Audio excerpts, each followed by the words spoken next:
جی بالکل. Pakistan medical commission کی تشکیل, ایم ڈی کیٹ کی فیسز میں اضافہ اور این ایل ای کے مسائل پر آج ہم بات کریں گے پاکستان میڈیکل کمیشن کے صدر ڈاکٹر ارشد تقی صاحب سے. ڈاکٹر صاحب, آپ کا بہت شکریہ کہ آپ نے اپنا قیمتی ٹائم سٹی 42 کو دیا. ڈاکٹر صاحب, میرا پہلا سوال ہے کہ پی ایم سی 2019 میں اس کا آرڈیننس تیار ہوا, پھر 10 ماہ پہلے پارلیمنٹ سے پاس کروا کر ایک پی ایم سی جو ریگولیٹری ادارہ ہے اس کی تشکیل ممکن ہوئی. تو 2 دن پہلے میں کوٹ کروں گا, پی ایم اے نے ایک وائٹ جو پیپر ہے وہ جاری کیا ہے, جس میں انہوں نے جسٹس اسلام آباد کے جو جسٹس محسن اختر کینی صاحب کو کوٹ کیا. انہوں نے اس کو آئینی فراڈ کا نام دیا ہے. ساتھ میں انہوں نے انٹرنیشنل ایسوسیشن آف ایمرا اور world Federation of Medical education کو کوٹ کرتے ہوئے کہا کہ اگر پی ایم سی کی طرز پر اسی طرح طبی نظام چلتا رہا تو پاکستان کو عالمی فارم سے نکال دیا جائے گا, جو کہ ملک کے لیے ایک سیاہ ترین دین ہوگا. تو اس پر آپ کے کیا تاثرات, آپ کیا کہیں گے؟ بہت شکریہ, آپ نے مجھے موقع دیا کہ میں اس پر اپنا موقف واضح کر سکوں پاکستان میڈیکل کمیشن کا.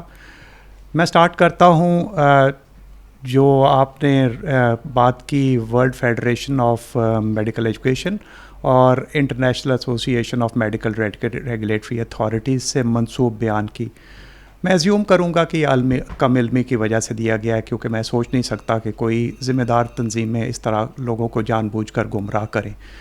World Federation of Medical education دنیا کے تمام ریگولیٹری اتھارٹیز کو نمائندگی کرتی ہے, اور ریگولیٹری اتھارٹیز کی تشکیل کیسے ہوتی ہے یہ اس ملک کے قانون ساز اداروں کا کام ہوتا ہے کہ وہ فیصلہ کریں کہ کیسے ریگولیٹری اتھارٹی کی تشکیل کیسے ہوگی, اس میں کون کون ہوگا اور اس کے قوانین کیا ہوں گے.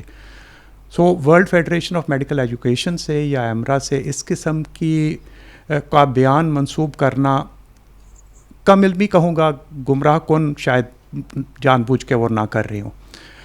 اگر ان کے پاس کوئی ایسا ریفرنس ہے تو وہ بھی پبلک کو دے دیں. دوسری بات آ گئی اس قانون کے تشکیل کی. یہ قانون باقاعدہ قانون جو بھی قانون کے تقاضے ہوتے ہیں ان کو مطابق بنا ہے. یہ ایکٹ آف دا پارلیمنٹ ہے. اس سے پہلے اگر عدالتی کارروائیاں جو بھی ہوئیں اس کے اندر جو بھی پروسیس ہوا وہ بھی ہسٹری ہے, اور اس کے بعد اینڈ میں قانون بنا تو وہ بھی ایک ہسٹری ہے, اور اس وقت یہ مروجہ قانون ہے. سو اگر کوئی اس قانون کو نہیں مانتا تو وہ لا آف لینڈ کو نہیں مان رہا. جی بالکل, لا آف لینڈ کو نہیں مان رہا. دوسرا سوال ڈاکٹر صاحب میرا ایم ڈی کیٹ پر ہے. جو ایم ڈی کیٹ کی جو فیسز ہیں وہ 6,000 سے بڑھا کر 15,000 کر دی گئی ہیں. تو جو غریب جو بچے ہیں ان کے جو والدین ہیں وہ کس طرح افورڈ کریں گے؟ کیا فیصلہ آپ نے سوچ کے کیا کہ تقریباً یہ 200 سے بلکہ 300% بڑھ گئی, یعنی 6,000 سے 15,000 کی آپ نے ایم ڈی کیٹ کی فیس کر دی. تو یہ بچے جو والدین ہیں وہ کس طرح ان کو ایم ڈی کیٹ کا ٹیسٹ دیں گے؟ میں تھوڑی تصحیح کرتا چلوں. ایم ڈی کیٹ کی فی 1,500 سے 6,000 کی گئی. جی ہاں, میں مانتا ہوں 4 گنا فی ہے.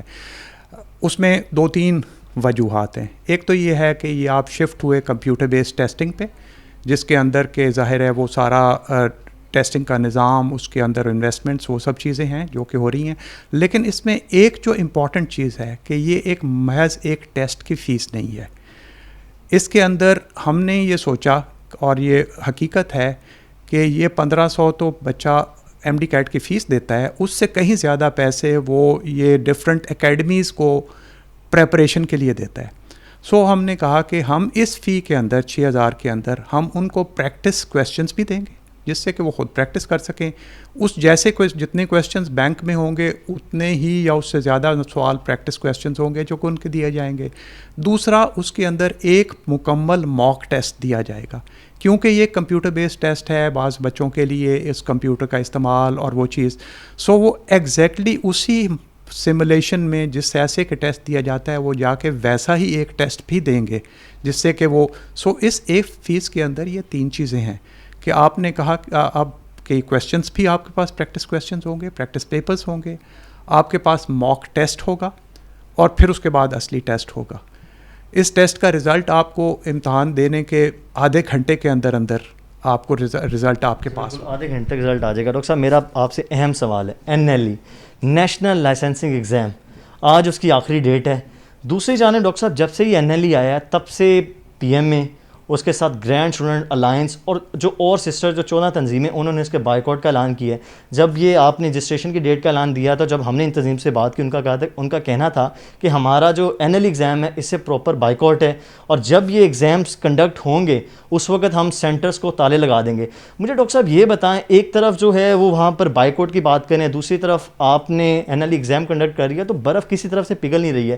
تو کیا مسئلہ, ایک طرف وہ کہہ رہے ہیں ہم NLE ایگزام نہیں لیں گے, اور دوسری طرف آپ بس ضد ہیں کہ ہم NLE ایگزام لے کر رہیں گے, تو یہ معاملہ کیا ہے, ذرا ہمارے ناظرین کو آپ بتائیں. جی, ونس اگین, جیسے PMC act law of land ہے, نیشنل لائسنسنگ ایگزام اس قانون کا ایک حصہ ہے. اس قانون کے اندر لکھا گیا ہے کہ نیشنل لائسنسنگ ایگزام لیا جائے گا. تھوڑا سا کلیریفائی کر دوں, لائسنسنگ ایگزام کیا ہوتا ہے. آپ کو تعلیم کے بعد ایک ڈگری ملتی ہے, اس کے بعد آپ کو ایک پریکٹس لائسنس ملتا ہے. پریکٹس لائسنس کے بارے میں ہم لوگ تھوڑا, جب ہمیں مل جاتا ہے تو ہم اس کی اہمیت کو نہیں سمجھتے.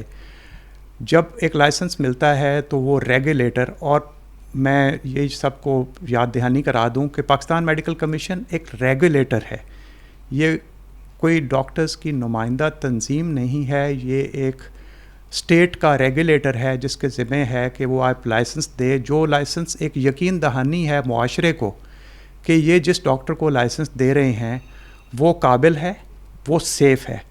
اور اس لائسنس کا مطلب یہ ہوتا ہے کہ جس شخص کے پاس وہ لائسنس ہے وہ تو ٹریٹمنٹ پرسکرائب کر سکتا ہے, اور وہی ٹریٹمنٹ اگر کوئی ایسا پرسکرائب کرے جس کے پاس لائسنس نہیں ہے تو وہ کرمنل ہوگا. سو یہ لائسنس کی یہ اہمیت ہے, اور سوسائٹی کے اندر اس وقت میڈیسن ایک ٹاپ کا پروفیشن سمجھا جاتا ہے. سو ہم چاہیں گے کہ اس کی وہ ڈگنیٹی اور وہ پروفیشنل انٹیگریٹی قائم رہے. اب آگے چلتے ہیں کہ نیشنل لائسنسنگ ایگزام تمام گریجویٹس کے لیے ہے. ہر شخص جس نے فل لائسنس لینا ہے, جو لوگ آلریڈی لائسنس لے چکے ہیں ان کے لیے نہیں ہے, جو ڈاکٹرز لائسنس یافتہ ہیں ان کے لیے نہیں ہے, جو نئے لائسنس لینے والے ہیں ان کے لیے ہوگا. کچھ فارن گریجویٹس ہیں جو باہر سے کر کے آئے ہیں. یہ ایگزام جو اس بار ہو رہا ہے یہ پریڈومیننٹلی فارن گریجویٹس کے لیے ہے. جو پاکستانی گریجویٹس کے لیے نیشنل لائسنسنگ ایگزام ہے وہ اس وقت ویلڈ ہوگا جب یہ کرنٹ جو ہمارے لوگ جو ہاؤس جاب جنہوں نے مارچ اپریل میں ہاؤس جاب شروع کی, وہ اگلے سال جب فل لائسنس کے لیے اپلائی کریں گے تو اس سے پہلے ہوگا. اس سب ٹائم کے دوران دوسری ایک تو قانون ہے اس لیے اس پہ عمل ہونا چاہیے. دوسری یہ ہے کہ انٹرنیشنل میڈیکل ریگولیٹری اتھارٹیز اور خاص طور پہ WFME نے ہمیں تمام دنیا کو ٹائم دیا تھا 2023 تک کا, کہ 2023 تک آپ اپنے سسٹمز اور ان کے کمپلائنس اب امپروو کریں تو پھر ہم آپ کو ایز ممبر انکارپوریٹ کریں گے. اور صرف ہمارے ممبر ممالک ہوں گے جو کہ دوسرے ملکوں میں جیسے کہ ECFMG امریکہ کا ہے, اور UK کا پلیب ہے, یا آسٹریلین میڈیکل کاؤنسل, یا ان کے لائسنسنگ ایگزام ہے. صرف ساتھ میں ہمیں یہ بھی بتائیے گا, ابھی آپ نے اس سے پہلے بات کی جو PMC ہے وہ ڈاکٹر کی نمائندہ جماعت نہیں ہے بلکہ ایک ریگولیٹری ادارہ ہے. ابھی میں یہ ابھی پرسوں کانفرنس ہوئی تھی جس میں گرینڈ اسٹوڈنٹ الائنس نے الزام لگایا تھا ایک نائب صدر علی رضا کو تعینات کیا گیا جو کہ غیر قانونی ہے. ایک وکیل کو آپ کس طرح میڈیکل کے شعبے میں انٹروڈیوس کروا سکتے ہیں, جو پالیسیز وہ لے کے آ رہے ہیں یہ تباہ کن ہے. یہ بالکل PMC کی میں ان کی جو پریس کانفرنس کو ایز اٹ از کوٹ کر رہا ہوں. دوسرا ان کی طرف سے مطالبہ یہ ہے کہ ہم لوگ جو کہتے ہیں بچے ہیں FSC میں 90% تک نمبر لے کے آتے ہیں, وہ پھر 5 سال MBBS کرتے ہیں, اس کے بعد 1 سال ہاؤس جاب کرتے ہیں, اس کے بعد ان کو PMC دینا پڑے گا, اور 70% نمبر ہیں. اگر کوئی خدا نہ خواستہ بچہ 1% یا 2% سے رہ جائے گا, اس کو پھر جو فیل ہو جائے گا اس کو دوبارہ پھر 6 ماہ بعد دینا پڑے گا. مطلب یہ تو ایک طرح سے ڈاکٹر صاحب آپ کے خیال سے یہ عذاب نہیں ہو جائے گا بچوں کے لیے؟ پہلے وہ 5 سال MBBS کریں, پھر 1 سال ہاؤس جاب کریں, اس کے بعد پھر یہ NLE ایگزام دیں, نہیں پاس ہو گئے پھر 6 ماہ بعد دیں. تو یہ ایک انزائٹی ڈپریشن بچوں میں دیکھنے میں آ رہا ہے, تو اس پر آپ کیا کہیں گے؟ میں علی رضا صاحب کے بات سے پہلے آغاز کروں اور کچھ ریکارڈ کی تصحیح کرتا چلوں. علی رضا صاحب پہلے وکیل نہیں ہیں جو کہ پاکستان میڈیکل PMCC جو پہلے تھی اور اب پاکستان میڈیکل کمیشن ہے اس میں اس کے ممبر ہیں یا اس کے عہدیدار ہیں. Pakistan medical and dental council کے 2 سابق صدر رہ چکے ہیں جو کہ پیشے کے لحاظ سے وکیل تھے. سو یہ ایک شاید لوگوں کو مکمل معلومات نہیں دی جا رہی. لائرز ہمیشہ سے Pakistan medical and dental council کا حصہ رہے ہیں, اس لیے کہ یہ ایک ریگولیٹری اتھارٹی ہے, اور ریگولیٹر کا کام قانون سازی کرنا, ریگولیشنز بنانا اور ان کی انٹرپریٹیشن ہے. سو وہ وہاں پہ. اور دوسری بات کہ جو یہ کونسل ہوتی ہے یہ نمائندگی اس میں عوام کی اس لیے ہوتی ہے کہ ہم سب جو یہ کام کر رہے ہیں اس میں ایک سب سے بڑا سٹیک ہولڈر وہ عوام بھی تو ہیں جن کا علاج کیا جا رہا ہے. سو عوام کی طرف کی نمائندگی کے لیے سوسائٹی کی ریپرزنٹیشن پاکستان میڈیکل کمیشن کے اندر کی جا رہا. اچھا دوسرا سوال آپ نے کیا تھا 70%. جی میں اور یہ ایک میں مانتا ہوں انگزائٹی ہے. جب بھی کوئی نیا ایک لیئر اور ایڈ کی جائے گی ایگزام کی تو انگزائٹی ہوگی. ہم بات بھی کر رہے ہیں سب بچوں سے, ہم ان کو یقین دہانی بھی کرا رہے ہیں کہ یہ ایگزام اس طرح کا ایک ایگزام نہیں ہے کہ جس کے لیے ان کو بیٹھ کر پڑھنا پڑے گا. وہ فائنل ایئر انہوں نے MBBS کیا, اس کے بعد وہ ہاؤس جاب کر رہے ہیں. ہاؤس جاب پہلا موقع ہوتا ہے کہ آپ ایکچوئل پیشنٹ مینجمنٹ کے اندر انوالو ہوتے ہیں. یہ امتحان صرف یہ اسرٹن کرنے کے لیے, اس بات کی یقین دہانی کے لیے ہے کہ یہ بچہ, یہ ڈاکٹر جب انڈیپینڈنٹ پریکٹس کرنے لگے گا تو یہ سیف ڈاکٹر ہوگا.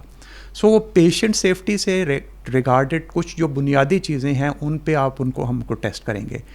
اور ہم یہ ٹیسٹ اس طرح ڈیزائنڈ ہوگا کہ اس کے اندر آپ 70% ہمیں معلوم ہے کہ ہمارا ایک گریجویٹ آرام سے لے سکے گا, اور اس کو جانتے ہوئے یہ بنایا گیا. اور دوسرا ایک اور میں بتا دوں کہ یہ 70% جو ریکمنڈیشن تھی یہ نیشنل ایکیڈیمک بورڈ کی تھی جس کے 17 ممبر نے کام کیا. ان 17 ممبرز میں سے تمام پرائیویٹ اور سرکاری اداروں کے وائس چانسلر. یہ بھی بتائیے گا, جیسے میں نے آپ کو بتایا خدا نہ خواستہ اگر کوئی اسٹوڈنٹ فیل ہو جاتا ہے تو اس کے بعد پھر 6 ماہ بعد اس کو دینا پڑے گا, تو یہ ان کے لیے ڈپریشن اور انزائٹی کا ہے کہ 1 سال ان کو مزید لگانے پڑیں گے. جی ایک تو ہم نے یہ کر رہے ہیں کہ یہ ایگزام جیسے ڈیزائن ہو جائے گا ہم سال میں 2 بار نہیں انشاءاللہ سال میں 4 بار کروائیں گے. اس کے اوپر بات ہو رہی ہے, ہو سکتی ہے کہ ہم کچھ اور دیکھیں کہ ان بچوں کا ٹائم ضائع نہ ہو. اس میں ایک اور چیز بھی ہے کہ آپ کے لیے لازمی نہیں ہے کہ آپ ہاؤس جاب ختم کرنے کے بعد آپ ایگزام دیں. آپ ہاؤس جاب کے دوران جس وقت بھی محسوس کرتے ہیں آپ شروع میں دے سکتے ہیں. ٹھیک ہے ڈاکٹر صاحب, میرا آپ سے ایک سوال یہ ہے کہ اب آپ دیکھ رہے ہیں کہ PM اور جو باقی جو 12 تنظیمیں انہوں نے احتجاج کا اعلان بھی کر دیا. انہوں نے کہا سب سے پہلے ہم لوگ حمید لطیف, اس کے بعد پنجاب اسمبلی, اس کے بعد ہم نیشنل اسمبلی میں جا کر احتجاج کریں گے. یہ جو NLE کا قانون ہے اس کو فی الفور ختم کیا جائے. تو کیا یہ بہتر نہیں ہے کہ جو سفید کوٹ ہے جنہوں نے کووڈ میں فرنٹ لائنر رہے, ہمارے ہیروز ہیں, اب وہ سڑکوں پر نکلیں گے, ان میں بیٹیاں بھی ہماری ہوں گی, ہمارے جوان لڑکے بھی ہوں گے, ہر طرح کے لوگ ہوں گے, تو یہ بہتر نہیں اگر اسٹیک ہولڈر اور آپ لوگ مل بیٹھ کر اس کا فیصلہ کریں اور اس کو آرام سے ٹیبل ٹاک کے ذریعے اس مسائل کو حل کر لیں کہ نہ جو ہمارا سفید کوٹ ہے وہ سڑکوں پر اس طرح ذلیل و خوار ہو. جی ڈسکشن ہمیشہ ہوتی رہتی ہے, ہوتی رہے گی. We are always open to discussions. ہم ہر ایک کا نقطۂ نظر نہ صرف لے رہے ہیں, لینے پہ تیار بھی ہیں. دوسری یہ ہے کہ اگر تو کچھ قانونی معاملات میں اگر کوئی محسوس کرتا ہے کہ قانونی اس کے اندر پہ ہیں خرابیاں یا سکم ہے تو اس کے لیے بھی راستے موجود ہیں. NLE اور پاکستان PMC ایکٹ یہ قانون کا حصہ ہے. سو اگر کوئی کہتا ہے کہ جی ہم جبراً اس قانون پر عمل کرنے سے روک دیں گے تو وہ میرے خیال میں مناسب راستہ نہیں ہے.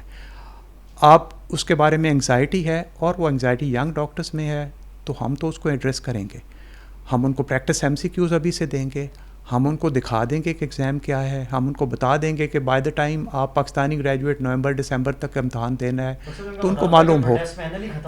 جی تو وہ اس کے لیے آپ میرے پاس نہ آئیں اور سڑک پہ نہ آئے, آپ جا کے جن لوگوں نے قانون بنایا ہے NLE کا. لیکن ایک چیز یاد رکھیں کہ جب WFME 2023 میں دیکھ رہا ہوگا کہ آپ نے اپنے قوانین سے کمپلائنس کی ہے تو یہ نہ ہو کہ آپ زبردستی کوئی ایسا قانون پہ عمل درآمد رکوا کے اپنے لیے دنیا کے راستے بند کر دیں. اپنے لیے دنیا کے راستے بند کر لیں. میرا آخری سوال ہے ڈاکٹر صاحب کہ کچھ PMC کی جانب سے بھی تھوڑی سی بکلاہٹ نظر آ رہی ہے. ہم نے دیکھا ہے کہ پرسوں ایک سوشل میڈیا پہ آپ کے جو فیس بک پیج پہ اس پر ایک ویڈیو نشر کی جاتی ہے جس پر کچھ کردار بٹھائے جاتے ہیں جو 4 ڈاکٹرز ہوتے ہیں. وہ پہلے چائے پیتے ہیں, پھر سموسے کھاتے ہیں اور اس کے بعد دیگر جو طلباء ہیں ان کو NLE امتحان کے بارے میں ترغیب دیتے ہیں. تو جب وہ ویڈیو اپلوڈ ہوتی ہے تو اس کے بعد سے جو میڈیکل کے اسٹوڈنٹس ہیں وہ شدید اس کو تنقید کرتے ہیں. تو PMC کی جانب سے اپنی ہی ویڈیو جو بنائی ہوئی تھی وہ تنقید سے بچنے کے لیے انہوں نے ڈیلیٹ کر دی. I must agree. نہیں جی, بات یہ ہے that was in bad taste. اور میں نے کہہ دیا ہے کہ میرے سے پوچھے بغیر کوئی بھی چیز نہیں اپلوڈ ہوگی ہماری سائٹ پہ. جہاں میں پروفیشن کا پارٹ ہوں, اس پروفیشن کی انٹیگریٹی اور یہ جو کچھ بھی ہم کر رہے ہیں